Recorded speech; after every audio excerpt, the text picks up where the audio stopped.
Saya cuma orang Melayu.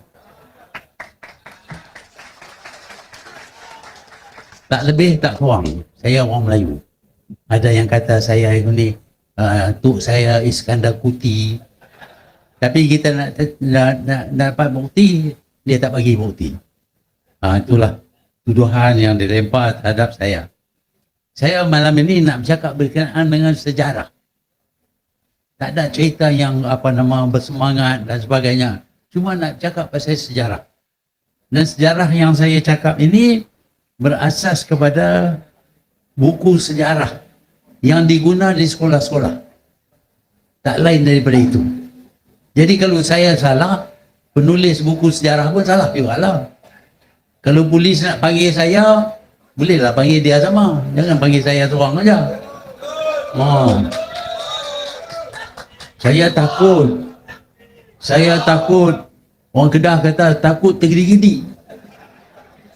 Tetapi saya percaya kita perlu tahu daripada mana kita datang, supaya kita tahu di mana kita berada, dan kita mungkin tahu juga ke mana kita akan pergi. Sebab itu mengetahui sejarah dalam politik menjadi perkara yang amat penting. Kalau kita tak tahu sejarah, kita tak tahu apa dia hak kita, di mana kita duduk, negeri mana yang dimiliki oleh kita. Sebenarnya sejarah menunjuk bahawa tanah Melayu ni dulu cukup besar. Dulu tanah Melayu bermula daripada Segenting Keha sehingga ke Pulauan Rio Lingga. Semua ini adalah tanah Melayu. Ini sejarah. Saya bukan nak cabar 3R dah. Sejarah menunjuk bahawa kita dulu besar. Tetapi pihak British telah bagi 4 buah negeri kita kepada Thailand. Kita hilang 4 buah negeri. Lepas itu kita hilang pula Kepulauan Riau Lingga yang diduduki oleh orang Belanda, dan kita bersetuju kawasan yang ditawan oleh Belanda akan jadi sebahagian daripada Indonesia. Kita hilang Pulau Riau Lingga. Lepas itu kita pula hilang Singapura. Singapura dulu Johor punya. Orang Johor tahu? Tak tahu? Tahu. Baguslah. Pasal Singapura ni milik Johor. Tapi lah ni milik orang lain. Bukan orang Johor lagi. Dia jadi satu negara lain. Dimiliki oleh orang lain. Di mana orang Johor tak ada tempat sama sekali. Kita hilang Singapura. Yang tinggal kepada kita hanya beberapa negeri-negeri saja. Kedah, Perlis, Kelantan, Terengganu, Perak, Selangor, Negeri Sembilan, Pahang, Johor, Melaka, Pulau Pinang. Itu saja yang tinggal kepada kita. Tetapi baru-baru ni saya dengar ada orang kata tak ada lagi dah tanah Melayu. Ini semua milik orang lain. Saya tak boleh bersetuju lah. Ini tanah air kita. Ini tanah Melayu. Janganlah kita bagi kepada orang lain. Tetapi ada pihak yang lawan di sini, Pakatan Harapan, yang nak bagi negeri-negeri Melayu ini kepada orang lain. Jadi bila bagi, orang Melayu tak ada negeri lah. Johor pun tak ada. Itulah pendapat mereka. Saya tak bersetuju. Sebab tu saya minta supaya janganlah kita sokong Pakatan Harapan ini, kerana dia nak bagi negeri kita kepada orang lain. Negeri Melayu, tanah Melayu tinggal sikit saja. Dah hilang 4 buah negeri di utara. Dah hilang Pulau Rio Lingga. Dah hilang Singapura. Tinggal apa saja kepada kita. Itu pun nak balas. Nak ambil bagi kepada orang.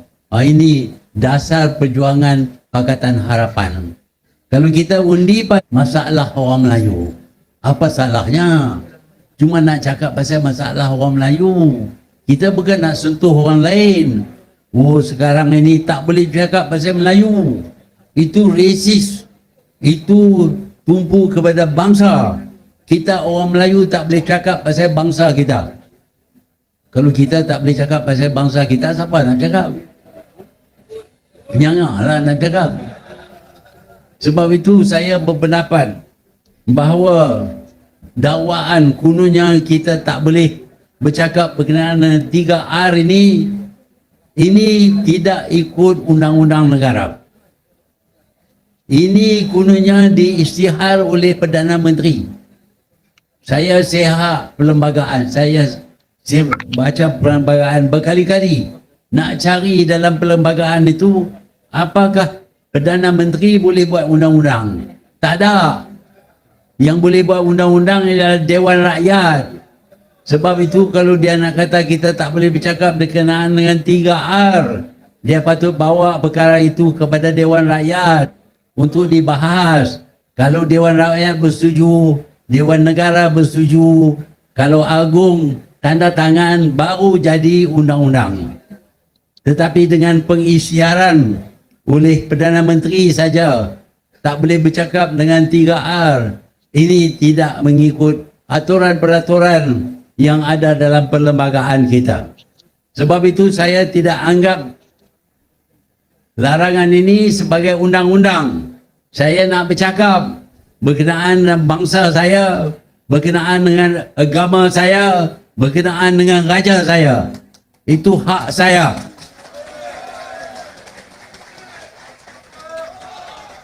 Kita tak boleh terima undang-undang buatan Perdana Menteri. Siapa dia? Masa saya dulu nak buat undang-undang pun kena buat melalui kabinet, melalui Dewan Rakyat, dapat tanda tangan baru jadi undang-undang. Ini dengan mudahnya Perdana Menteri kata tak boleh bercakap dengan 3R, nak tutup mulut kita. Apa hak dia nak tutup mulut kita? Tetapi saya tahulah dia boleh arah polis suruh buat soal saya. Polis dah tahu soal saya 9 kali dah. Tak apalah, kita duduk bilang lah 10, 11, 12.